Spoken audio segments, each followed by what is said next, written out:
Timbog ang dalawang sospek matapos mahulihan ng 2 milyong pisong halaga ng smuggled na sigarilyo sa ikinasang operasyon sa Maguindanao del Norte. Ibabalita yan ni Pacho Woman Leonora Gawang.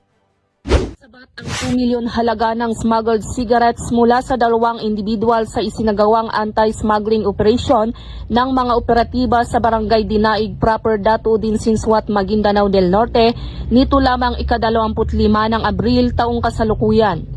Kinilala ni Police Lieutenant Colonel Jason M. Banyaga, Chief of Police ng Dato Udin Sinswat MPS ang mga suspek na sina alias Seli at alias Abdul na pawang residente ng Barangay Poblasyon Hulusulu. Matagumpay na isinagawa ang anti-smuggling operation ng mga tauhan ng NBI BARM katuwang ang Dato Udin Sinswat MPS, Provincial Intelligence Unit MDN PPO at ang 1404A Maneuver Force Company ng RMFB 14A.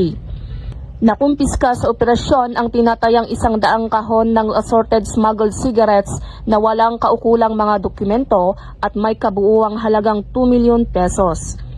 Ang pagkakaaresto sa mga suspek ay paglabag sa Section 3601 ng Tariff and Customs Code of the Philippines ng Presidential Decree 4712, Section 254 ng RA 8424 o Tax Code at Section 10 to 11 ng RA 10643 o Graphic Health Warning Law.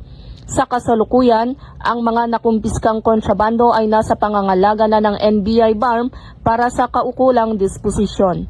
Samantala, patuloy sa pagsiguro ang PNP na walang iligal na aktibidad ang magaganap sa komunidad tungo sa pagkamit ng kapayapaan at kaunlaran. Mula rito sa rehiyon ng Bangsamoro, ako ang inyong Police News Network Correspondent, Patrol Woman Leonora Gawang, alagad ng batas, taga-taguyod ng Balitang Pulis. Maraming salamat, Patrol Woman Gawang.